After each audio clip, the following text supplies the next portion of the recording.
Lisa Miller, thank you so much for joining me today. As you know, It's wonderful to connect with you, Kenny. Well, likewise. I've been super keen to talk to you since hearing some of your podcasts, watching your TED Talk, reading your book. You've got an awful lot to say to, I think, the human condition. And you've offered a question. I wonder if you could begin by just stating that question again, and then we can begin by kind of unpacking what you mean by it. So my question is really shared at the level of phenomenology, the experience in being.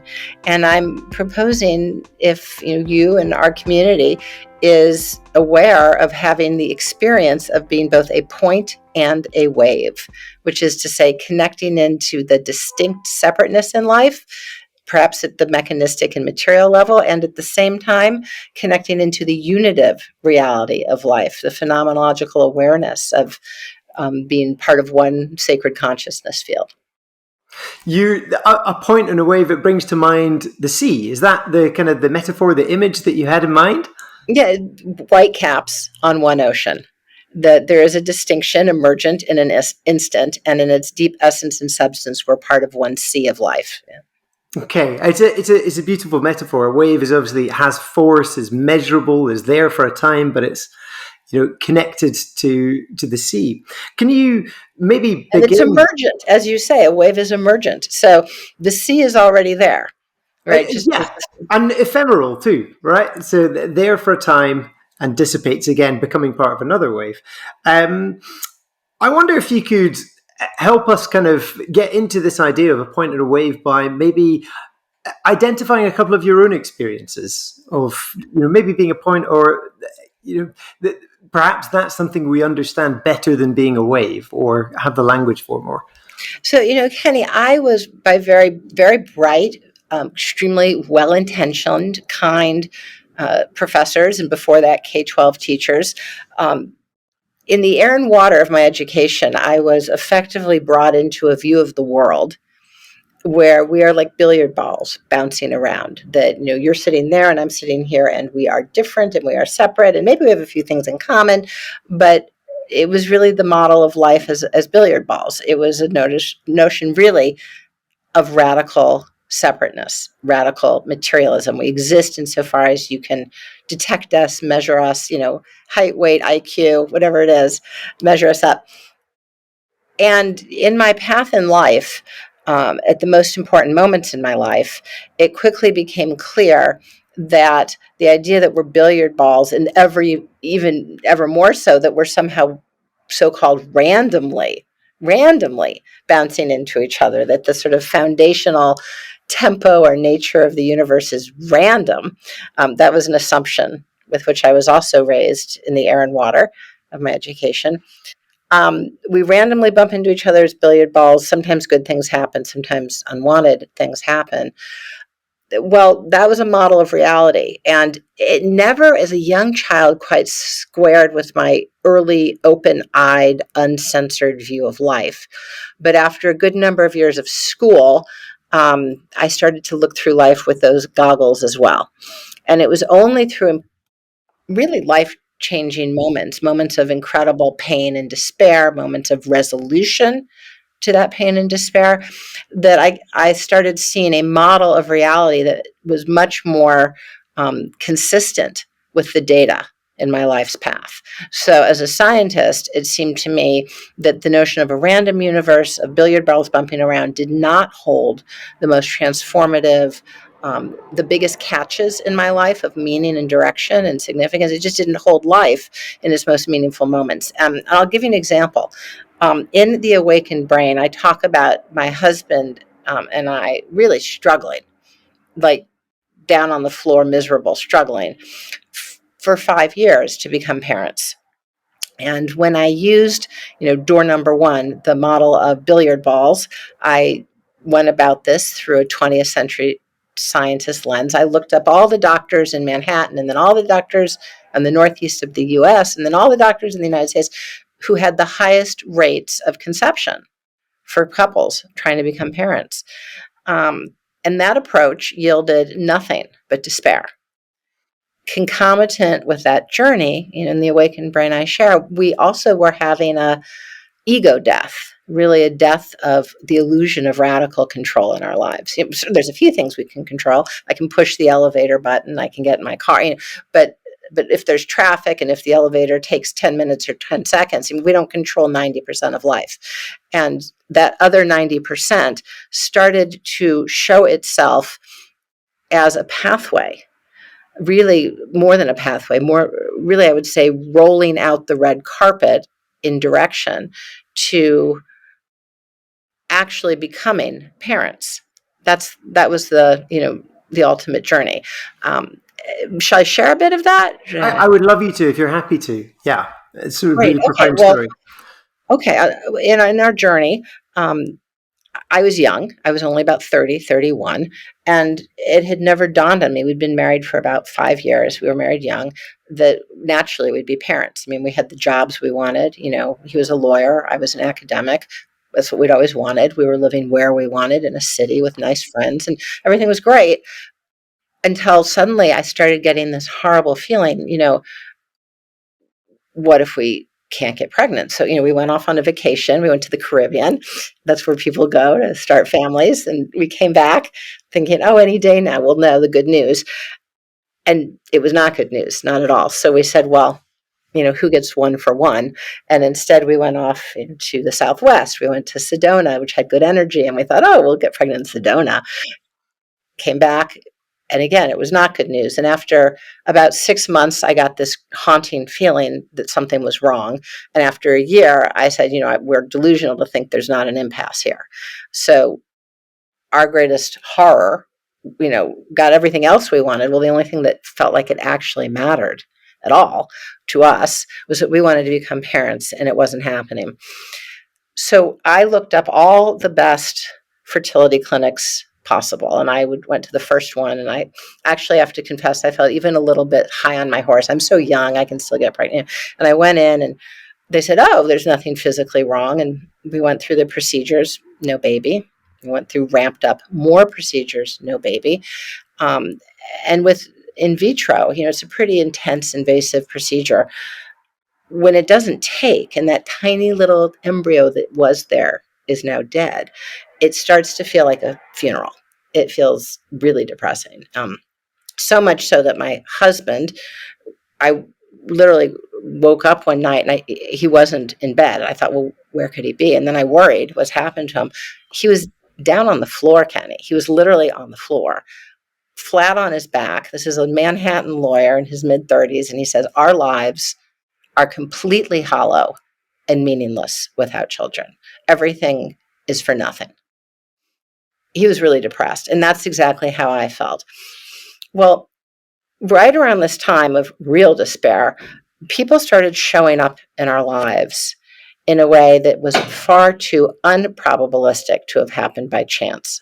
For instance, I just had a horrifically depressing failed in vitro. My husband was depressed. I was depressed. I had to go to work nonetheless. So I hop on the bus to go up Broadway to Columbia. The bus is empty because I've gone in late because I'm depressed, 10:30. And the gentleman gets on the bus, who was a quite unique gentleman. And I was so depressed, I thought, oh no, he's not. He was walking towards me. And normally I try to be welcoming and gracious to people, but I just did not have it in me. And I saw this man get closer and closer, and I thought, no, he's not. And he sits down right next to me on the empty bus and turns to me. And he says, you know what, lady?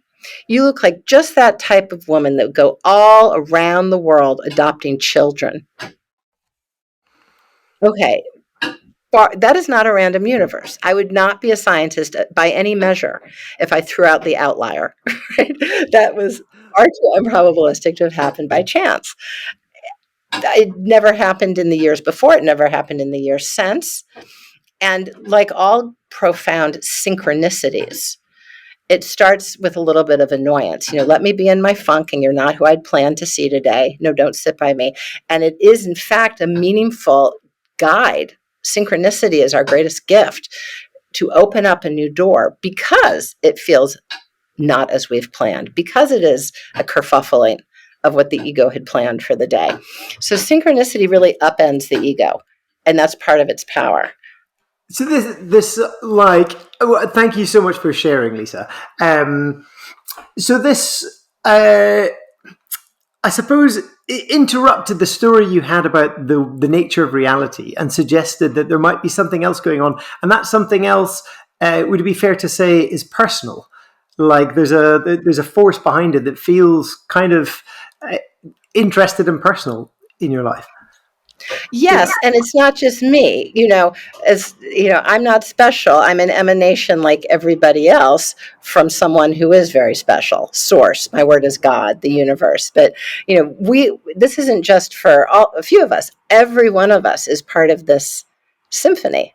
And we're showing up for one another. Sometimes we know it. Sometimes we don't even know how much we've helped each other. But in this symphony, well, let's tell it from the other side. Kenny, can you think of a time where you've just felt like you've got to say something to someone? I mean, you don't know why, but it's on the tip of your tongue, and maybe you do say it, and it's remarkable how much it affects the recipient. Yeah. You bring that up in your book, and I could think of like several times where people had said things to me, and I thought this like they had no idea how much that cut me to the bone in some kind of way. So yeah, I mean, Yes, it's a gift.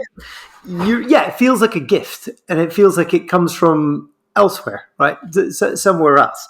Yes, You're right. and what kind of somewhere else? It's not anything bigger. It's something loving and guiding, loving, holding and guiding, directing. So, I think we are messengers for one another. That relational spirituality, of course, has to do with our direct relationship to who I call God, source, the universe, spirit. But it also has to do with the presence of the greatest force in our love for one another. In all different types of love, like collegial love and parental love and romantic love. But in our love for one another is the presence of this great guiding force. So when we feel, just say it. By all means, that is the most precious gift you can give someone. I mean, do you want to share a story, or also share a story of that? Yeah. Yeah, you go for it. I'm super interested in more of your stories. Well, okay, so I'm standing in line at the health food store, and in front of me, I always sort of peek into the next person's basket. I'm interested. I need ideas. So, I see the fresh kale, and I see the coconut milk, and I look at her, and something says to me, deep inside, I am compelled, tell her, how healthy she looks. And so I respected that urge that felt to come from deep within, which is to say, in us, through us, and around us, source. And I turned to her and I said, I just have to tell you how healthy you look. And she bursts out crying. And she says, I can't believe it. And she leans forward and very quietly she says, yesterday I started chemotherapy. And I said, well, so, you are healthy and you're taking the cancer out. And she said, yes, thank you. Well, so this obviously happened a bit further down the line when you'd learned to kind of tune into those impulses, those things that maybe this is coming from elsewhere. As that's Yes. something you In exercise, us, right? through us, and around us. Elsewhere, meaning it was not from the level of ego, what I call, our achieving awareness, planned, tactically, strategically. It came from a dialogue with spirit, a dialogue with life. Achieving awareness is going about things as we've planned and thinking that we're masters of the universe. And like I said, pushing the elevator button, we can do that. But whether the elevator comes, that has nothing to do with us. And so the 90% of life that's not controllable, such as 3 years of a pandemic, such as a 52 card pickup of our global post-industrial culture. See, this is synchronicity. Kenny, can you hear it right as we talk about what we don't control? In my office at Columbia, there's a kicking and a racket. You hear it? Right. Yeah. Yeah, okay. Got it. Point emphasized. So in the 90% of life that is flux and dynamic, we can hold a different conversation with life that is far more buoyant and effective, which is, wow, what is life showing me now? What is the deepest nature of life showing me now? And how might I live in dialogue? So that, it's just like a lover. You don't control a lover. You want to get to know him or her. Like, how, if you love life, do you want to know life, or do you want to stomp upon life and hold the reins tight and make it do what you think you want? You put it quite beautifully. Towards the end of your book, you write, "We rise from the narrows of splintered self-interest, isolation, and competition, and awaken our hearts to the world as it is." Did it take you some time to? Because if you've kind of been reared in a diet of materialism and billiard balls, then you've got to kind of to challenge that story is something significant, particularly if you're a professor at Columbia University. Like, what did your colleagues think when you start saying, "Well, these things are more than coincidences. This is the universe speaking to me"? Did you find that a hard argument to make? Well, there were two things that I really propelled this journey, despite the fact that 90% of people were naysayers. The first is that it felt that the fact that no one else was even willing to entertain the possibility meant that the work needed to be done. So it didn't mean it was wrong. It was being dismissed out of hand. I hadn't heard a single shred of evidence to support the notion of a random universe or anything like that. So the sort of mass denial or vogue to turn the head towards radical materialism, I took as a sign that the work needed to be done. The second piece was that I was finding in my own journey a profound authorization of other ways of knowing. And these weren't other ways of knowing that Dr. Miller made up in 2 years. These were other ways of knowing that our rich human heritage has carried forward for thousands of years, much of which seems to have been inspired information. So, at the inner table of human knowing, I had a very well built up empiricist and logician, as many of us do from mainstream education. But also at that table, in our birthright, deserving to be, right there is the mystic and the intuitive and, okay, the skeptic, right? And everyone can work together, multiple forms of knowing, multiple forms of perception, which I have come to see as multiple forms of perceiving layers of reality. Now, that to me was so important because it hurts too much to not live out fully our nature. It hurts as a way of kicking us. It's an existential pang. It's a spiritual hunger kicking us to open up and realize our full being. That we are in fact mystics, every one of us, not just the most pious or the longest in meditation. Every one of us is built with an innate capacity for transcendent awareness. I mean, now, 20 years down the pike, I can show you our published MRI studies in top peer-reviewed journals that show we are all built with a neuroseat of transcendent awareness through which we perceive a transcendent relationship and that presence and our love for one another.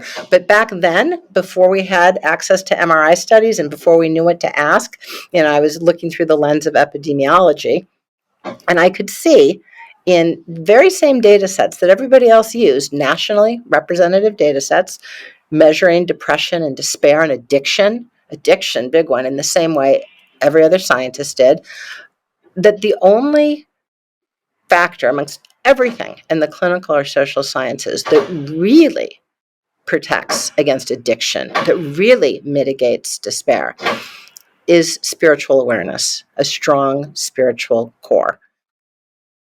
By what, 80% protective? That's, you never hear that. If something's 20% protective, it's, you buy it in a pill at the pharmacy.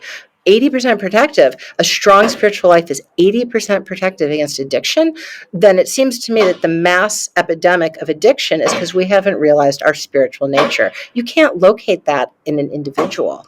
When half of Gen Z is depressed or addicted, that's not an individual's stumbling block. That is a mass cultural indoctrination out of our birthright, our spiritual core. So that's, the statistics are absolutely staggering, which is why the Pentagon employed you to try and to help with this epidemic of kind of depression and suicide. The fact that we're educated out of it to some extent by the story that we're sold, do you think you see it more acutely in children? like this kind of spiritual sense before we rush in with our measuring things and whatever schemas we give people to live out of. Kenny, 100%. 100%. I can say that both as a scientist and as a parent who's raised 3 children. And I'll give you an example. The first important piece of data is that if you look at twin studies, you can determine the extent to which any human capacity is inborn versus taught. Okay, so the gift of religion is 100% environmentally transmitted. It is taught by our parents or grandparents. It's given by the community. Religion is a environmentally transmitted gift. Spirituality and the deep capacity to perceive that we are whitecaps on one ocean, that we're all emanations of one sun, one source, that we show up for each other in divine appointment. Spirituality, the capacity to perceive our spiritual nature and who we are to one another, that is 1/3 innate. That means it is hardwired. Every one of us is born with a neuroseat of spiritual awareness. Now, let me compare that. Temperament, whether or not we're laid back or high strung, whether we're introverted, extroverted, temperament's half innate, half environmentally formed. IQ is 60% innate, 40% environmentally formed. So 1/3 innate, our spiritual capacity, means that it is our birthright, but 2/3 environmentally formed means that how we are raised, our culture, the air and water of our culture, the air and water of the silent curriculum, the pedagogical, deeply molding forces of K-12 and university all weigh in to shape our natural spiritual core. So when we are not realized, when we are not supported in all that we might see and be, it atrophies. Just as if we didn't eat right or didn't get enough exercise, or, were raised horrible experiments from the 50s where animals are kept in a box and their eyes don't form. That's what we're doing to our spiritual awareness. We're locking it up in a lockbox and letting kids starve. And it is little wonder that they then have profound despair when they come of age. That's the first piece of data. The second piece of data on the child is that, and I go into this in The Awakened Brain, also in The Spiritual Child, my first book. When you listen to young children, they express what psychologists call implicit spiritual cognition. A religious person might call that the natural soul, but whatever one's lens or, lexicon, the child, unless socialized out of it, will perceive continuity of consciousness or spirit after death, that we go on and will spontaneously speak in that way. The child, unless socialized out of it, will perceive that we can simply know that I would say we have direct access to the consciousness field in us, through us, and around us. We can directly know without being told. And I'll give you examples of both. My oldest child, Isaiah, I share in The Awakened Brain. I was so grateful and blessed to adopt from an orphanage north of St. Petersburg, Russia. And when he came home, he was already in a direct connection to spirit, to God. He would yell out the door, up at the stars, "Thank you, God." I mean, I didn't teach him to yell up at the stars. "Thank you, God." Full of love. And, we went to the beach once, and a, highly acculturated Western child saw that Isaiah had his one treasured toy, the only toy he'd had the week he came home, which was a rinsed out cottage cheese container. And the other little boy snatched it. And Isaiah didn't look angry. He looked puzzled, because he hadn't been raised with hard boundaries, so-called property, atomism, separateness, right? So he was born sharing, generous. Another example, the week that our great-grandfather died, Pop, were Jews, and Isaiah was sitting, as Jews do, right graveside by the open hole in the earth. And what in our tradition we do is we literally take a shovel, Kenny, and put earth on the casket, because then body, mind, and soul, we get the picture that the person has crossed. And Isaiah, being so little, was given little tiny, barely 2, a garden spade. And he put a little tiny bit of earth, and he looked at me, having done something for his pop, helped bury him. He said, "Look, Mama, the body goes back to the good earth. The soul goes to God. I hadn't taught him that. He knew it. Continuity of consciousness. A week later, we're in the backyard of our garden. Mommy, come here now. So we come. You see, Mommy? And there's a dead turkey flat on its back. The body goes back to the good earth. The soul goes to God. And his eyes sparkled. He wasn't traumatized. He felt connected to the continuity of spirit, consciousness, and the glory sort of spiritual nature of reality. He'd figured that all out on his own. What I can do as a parent is not ruin it for him. I can say, wow, yes, how wonderful. If I don't have anything to say about cosmology, I can honor his direct knowing. And it's profoundly important because he then knows he's a direct knower. Those are examples of the young child. Yeah. And I'm sure you could think of a dozen others, as can I with my own children. You mentioned when you get the impulse to say something. It's just come to me now. Just a lovely memory I have of. I was in London. I was about to go on some adventure to Central America, I think. And this was an entirely forgettable conversation with some American guy called John. I didn't even remember his name. Anyway, we had this chat. We walked around Hyde Park. I don't remember it. A year or two later, I get an email from a friend who's ended up working in a camp somewhere in Canada. Ends up working with this guy who remembers me to a T, down to the book I was reading in my court. And I'd obviously had some chat with him. I don't remember what I said, but there was something profound there that shifted in him and repointed the direction of his life. Now, we exchanged an email or so after that. I had not remembered him. It took me 10 minutes to figure out who this guy was. But it was a lovely example of this kind of someone's working the cogs here. And it's in the nature of life that you don't hear back about that much. But enough to remind you that there's more going on than meets the eye. And Kenny, I would say that for John, you were his trail angel. When you're a through hiker is on a long hike in the States, it's the Appalachian Trail or the Pacific Coast Trail. We can't bring enough water and food for 3 months. So we count on trail angels to show up to say, hey, there's a water source over there, or come sit by our fire. You look wet. You're a trail angel on his spiritual path. It's extraordinarily meaningful to think that we can play that role in each other's lives. I mean, for me, that's worth getting up out of bed for. Yeah. So, I 100%. And that's what it did for me. It gave me a fairly profound lift for a long time. And I'm talking about it 20 years later. So, I was chatting to a friend last night about the fact that I'm going to be having this conversation. And he's like, I think he would like to believe what you believe. He'd like to have an awakened awareness. But for him, it's billiard balls. It's materialism. So what do you what do you say to someone who's got a fairly hermetically sealed view of the universe, which doesn't necessarily leave room for other stories, though obviously there's this need for a connection and there's a feeling that life is impoverished without it, but you can't will yourself to believe things you don't believe. So I mean, do you know what my question is? How do you move on? Yes, and I think it's very important because every one of us is built with the neuroseat of awakened awareness, but we need to 2/3 environmentally formed. As we get older, we choose how we practice our life. We choose our environment, both externally with whom we spend time, but also internally, what we regard and take as real within our inner experience.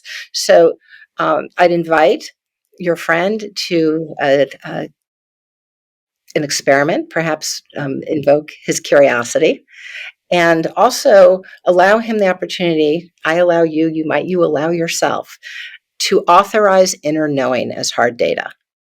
Because what I would say, was the purely accidental perniciousness in post-industrial education was the deauthorizing of inner knowing, that our deep inner wisdom, the intuitive catch, that high pixel knowing that we get, is somehow discounted. How do you know that? Where in the back of history, where from everything from today backwards was that derived? No, this high pixel catch, this intuition, this mystical opening, it's high pixel information that it will unfold. It carries future information.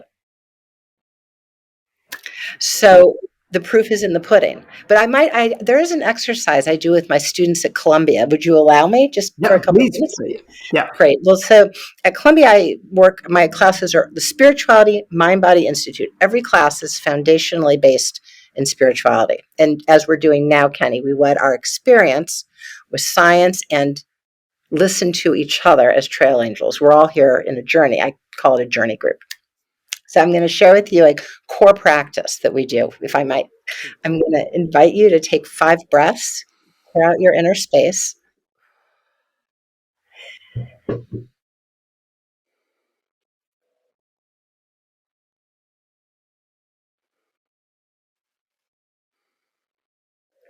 I invite you to think of a time where you wanted something so much. You really wanted it bad. I mean, and you got ready for it. That red door, it could have been a job. It could have been a promotion, maybe for he or she to say yes, to go out. It might have been admission to a school. There was something you wanted, and you did everything right to get there. You did A plus B plus C. Researched it tactically, strategically. You were right. And as you went for that red door, it was stuck. And you couldn't believe it because you'd done everything right. In terms of your achieving mind, you'd set it up, but the red door was stuck. And only because it was stuck, you had no choice. It might have been infuriating and time maybe depressing. You turned. And you turned. You had no choice. Maybe 35 degrees, 50, 120 degrees. And over there was a wide open, sparkling yellow door. You might have said that yellow doors didn't exist. You'd never thought of them or heard of them. But on the other side of this yellow door was someone more right for you that made you feel alive in a way you'd never felt before, or a job that built up a real strength that had laid dormant, and you found yourself quite at home and accelerating. Anyway, that yellow door has everything to do with who you are and where you are today. And as you now look at that stuck red door and the hairpin turn you took to the yellow door, was there anyone at that hairpin turn who said something, who told you a story, who gave you information? It could have been someone you met for 5 minutes at the coffee shop or on the bus. It could have been someone like a best friend or a grandparent who for the first time told you this story. But that trail angel had much to do with turning to see the yellow door. And as you sit back looking at the stuck red door, the hairpin turn, the trail angel, and the wide open yellow door, how in your lived path have the biggest, most important parts of your life come into being? And even more so, are we makers of our path, or despite all of our, and we do need this, tactics and strategy and preparation, we need that, is the ultimate opportunity not that we are a maker of our path, but that we are discoverers of our journey. And as discoverers of our journey, with whom are we in dialogue? When you sit way back, finally, stuck red door, hairpin turn, trail angel, wide open yellow door, where is your higher power? Where is the force in and through life, who I call God? Is this presence in the stuck red door necessary for the open yellow door? Is it in the trail angel? In your capacity to be in dialogue with what is life showing me now? And I wonder then, is it possible that all along you have been listening to life, and that you might just evermore prosper in walking your path through awareness of this great dialogue? What a beautiful exercise to do with your students. I would love to witness that. It was lovely for me to walk through it, and I'm going to do it again on my own, I think, and Beautiful. pay close attention to it. I think the point is that we're all naturally awakened beings to some extent, because this is our birthright. We have all used this, and the proof is in the pudding. If we can locate the time where we actually have used our awakened brain, have engaged in this unitive awareness, that the trail angel is saying this now. They didn't say it once for the past 10 years, nor have they in the 5 years since. Why today? The outlier is where the synchronicity lives, and the synchronicity opens the door to our true spiritual journey. Well, one thing that well, a couple of things come to mind. One thing that comes to mind is of the big 5 personality traits, openness seems to be like a real help in this awakened awareness. But my understanding of the big 5 is they're relatively fixed throughout your life. So what kind of, well, am I right? Is there a correlation there? So, Kenny, you should come teach for us, because you really understand the awakened brain and its keen research-based detail. Yes, you nailed it. Our capacity for awakened awareness exists independent of almost all personality structures. So whether I'm introverted or extroverted, I can be equally spiritual. It just is expressed differently, right? Who was Martin Luther King? He was extroverted and introverted, really. Gandhi, extroverted and introverted. So our personality exists as a separate construct, whether we're, high strung or laid back, except one exception, for the capacity to be open to experience. And here is where our artists, our musicians, our writers, our thinkers, our composers are porous, right? Our creatives are porous, whether they're poets or musicians or scientists, open to experience. And when we're open to experience, more gets in, more delight, more enthusiasm, but also more pain. And it potentiates our spiritual growth because we bear witness times 10. Bearing witness is a form of spiritual awakening. Now, every person, nobody gets out of this, has a process of hardwired spiritual awakening. It accelerates for the first time in middle adolescence to late adolescence to emerging adulthood. There's a growth spurt. Right as we start to fill out and look like adults, look different physically, so too we are growing, having a growth spurt spiritually. And this process, we see it through science, through a 50% increase in the heritable contribution, which means hardwired biological clock. And we are highly sensitive to the 2/3 embrace in this moment of spiritual formation. Well, when we are porous, this is augmented 10 times fold, but every single one of us will feel this growth spurt as a half empty glass of spirituality at times. More capacity. Oh, then what is my purpose? The spiritual hunger for transcendence and the numinous and to connect in an authentic way. We must have this. And this existential quest, and it is a quest, is the most important journey of our lives. It's what all literature around the questing young adult actually hinges on.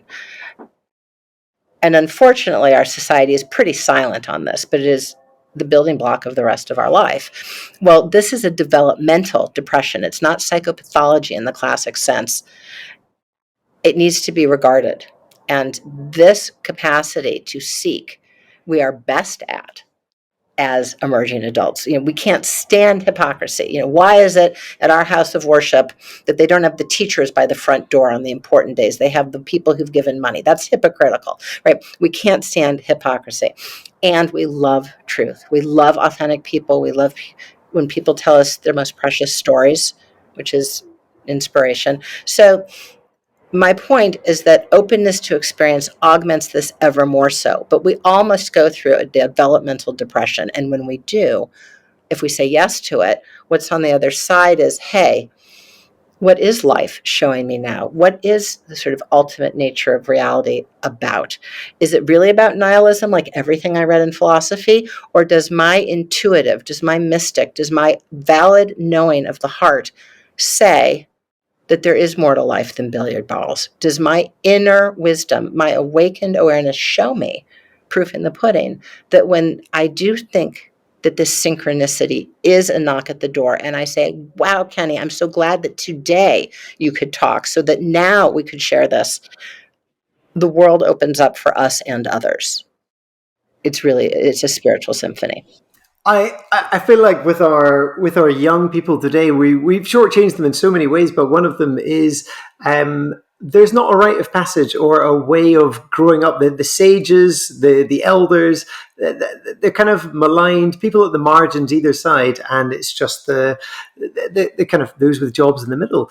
And kind of what you need in that existential despair is someone to hold your hand. And I don't know if anybody's doing that anymore. Do we walk with young adults as they really, every one of us is hardwired. We will have spiritual awakenings, but do we walk by their side? And yes, many faith traditions still do, and many faith traditions authentically. If you don't like one, you go down the street to the next and find your home. We'll walk with you. And it is still the case that for people who are spiritually alive, but perhaps not connected to a faith tradition, we must walk with them. And the place where moral responsibility resides is in the university. It is our job in universities to walk with young adults as they inherit civil society, to prepare a generation ready for post-industrial global culture.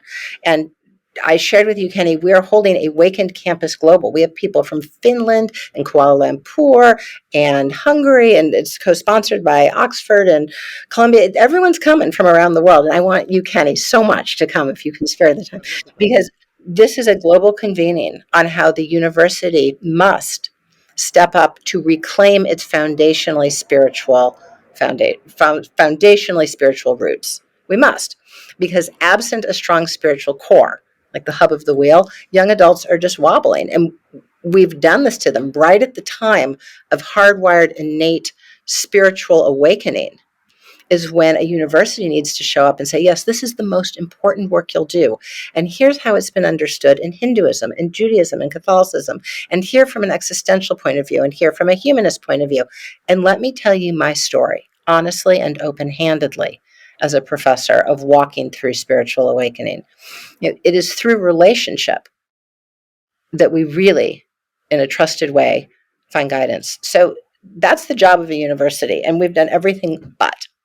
In fact, I'd even say that most universities have promulgated in the air and water radical billiard balls, splintered identity, radical materialism. We're nothing more than our GPS coordinate and the political party T-shirt we wear and what our bio bodysuit looks like. That is not a soul on earth. That is our packaging. You are my brother. You are my sister of the heart. God put you here now and me here by you so we could be trail angels. I don't care what your political party is, and I don't care where you're from. Life has brought us together here and now. What an opportunity. That's an awakened point of view, and we're all completely capable of that perspective. And when we use that language, adults, college students are so delighted. We talk about that here. I gave a talk at Columbia Business School. I gave a talk at Harvard Medical School. Everyone's delighted. We can talk about that here? Yes. And it's not foreign. It feels resonant and true and familiar. So why would we want to be a third of a person? So you've got I can totally see that when you have these conversations, however rationalistic and achieving mind someone is, they'll pin you to the wall because that intuitive resonance with what you're talking about wakes up. Yes. And it's that the awakened mind. And so it's a quarter inch under the surface. That's why it wakes up, because it's already our birthright. And it's just now given permission. And what might it sound like? And what might it look like? And Kenny, as you live authentically and express your own natural awakened voice, others are resonant and wake up and feel free to do the same. And it's enlivening. It is the greatest form of life. So what, I guess, kind of thinking a little bit practically about this conference tomorrow, but our institutions. I mean, you have a lovely suggestion in your book that maybe our mentor should ask, "How's your soul?" How are you doing spiritually? But spirituality. They now do that in the U.S. Army. The U.S. Army took the awakened brain science and now changed basic training. Your soldier, how's your spiritual core? In a way that is inclusive and pluralistic and authorizes the deep knowing, the awakened awareness of that soldier in his or her own voice. We threw all spiritual talk out of the public square 40 years ago, and we are a non-conversant spiritual society. And yet our birthright is so primed and ready to go that the moment we say, yes, we talk about that here, people know exactly of what we speak. It takes very little practice. It might feel awkward for a day and a half, and then they're in full bloom. Yeah, I feel like people paid a lot of attention to, well, maybe they always had, to David Brooks when he started talking about a soul as something which you cannot weigh, you cannot see, a surgeon can't find it. But there's something that I know and you know that we're talking about something that feels like the stuff of life here.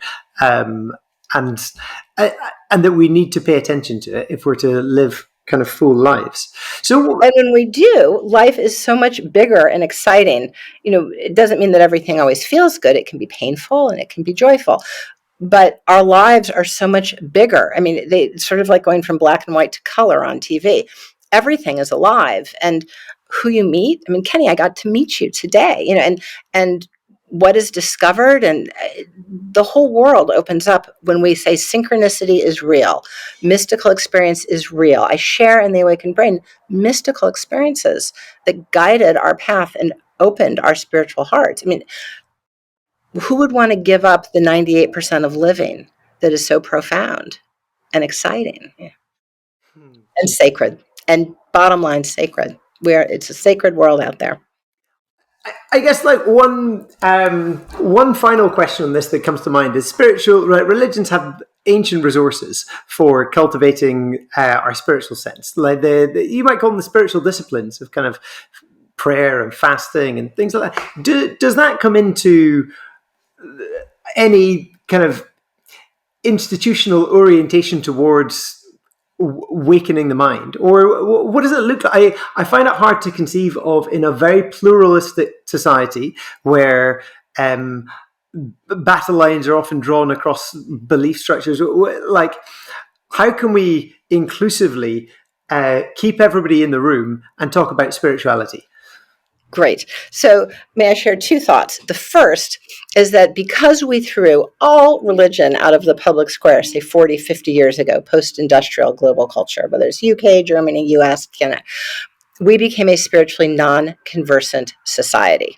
And so we awkwardly don't even know what to call certain experiences or how to respect or even ask to hear or want to hear others. But the moment we do, people connect with an enormous joy and intimacy, and their eyes light up because we can become spiritually multilingual. In the attempt, and see, it's urgent, in the attempt to be inclusive and throw religion out of the public square, we actually were radically exclusive of every faith tradition and people who are spiritual and not religious, and humanists and everybody else.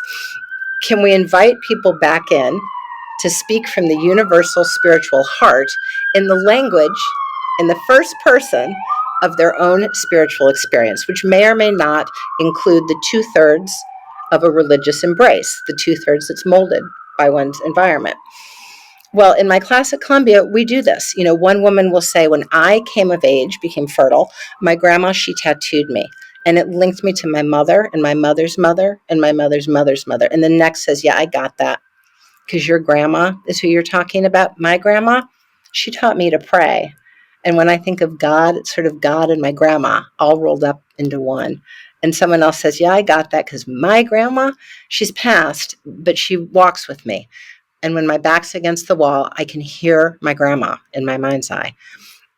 And then someone else says, yeah, I don't know about my family faith tradition, but I know that energy can never be destroyed. So yeah, that's your grandma. And they look at each other like, I know you in the deepest way. And when class ends, they don't get up and leave the room. They're still connected. They don't want to leave because that's that sweet taste of who we can be to each other. So that's the rich embrace of pluralism, where in the first person, we speak from our spiritual heart. And I want to hear about Diwali, and can I tell you about Hanukkah? And, I want to know you. The other thing is that because this is a hardwired innate capacity, our awakened awareness is our birthright.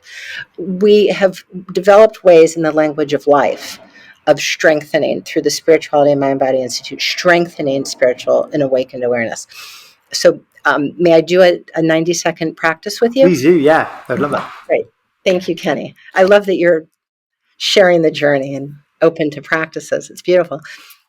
Okay, I'm going to invite you to take 5 breaths and clear out your inner space.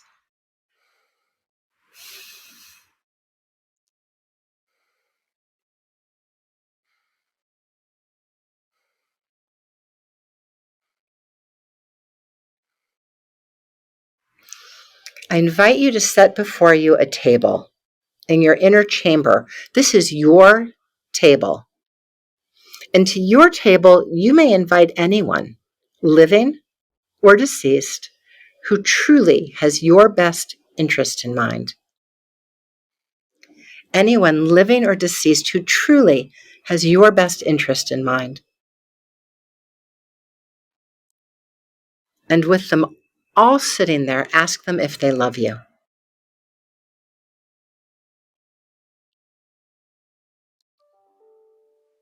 And now you may invite your higher self, the part of you that is so much more than anything that you've done or not done, what you may have or not have, your true, eternal, higher self. And ask you if you love you.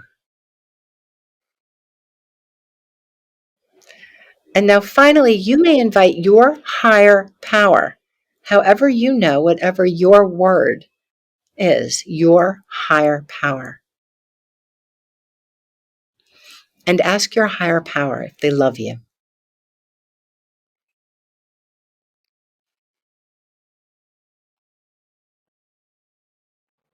And now with all of those people sitting there right now, what do they need to share? What do they need to tell you now? What do you need to know?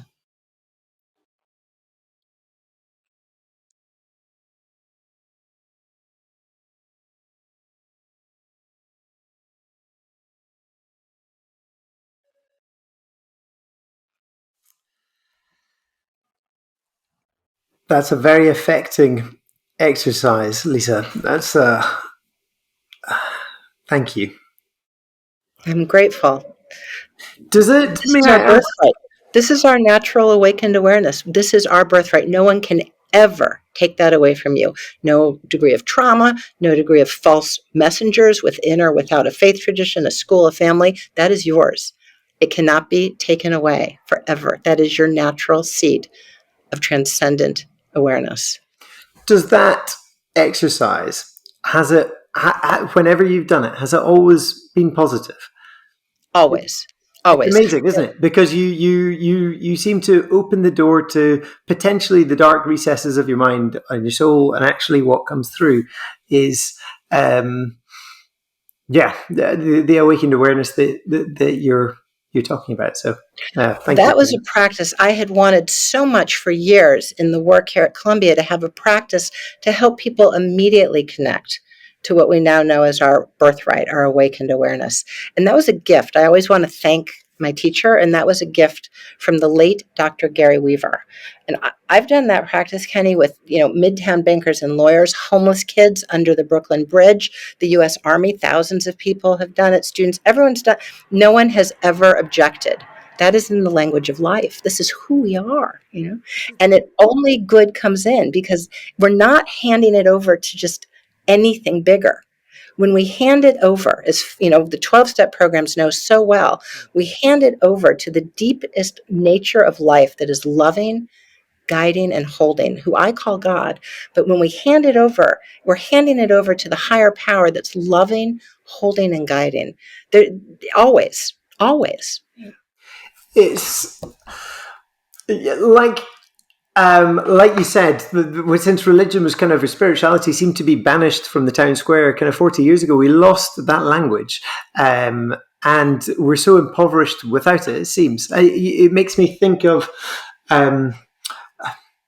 in French, they have 2 words for knowledge, connaître and savoir. And savoir is like that head knowledge, as if that gives us the answer to life. But it's the connaître, the experiential, the relational knowledge that moves you to a different place. And we only have that 1 word for knowledge. And I think we only think of it in terms of propositions and things we know, rather than the deeper knowledge Kenny, you get that's so from. wise. That's so wise. And yet we sense in our history, to be savvy does not ring of soulfulness, right? But to be cognizant, to knowing it's a different parallel perhaps. But I think you're opening a door that says this actually has always been our birthright. We knew this for thousands of years.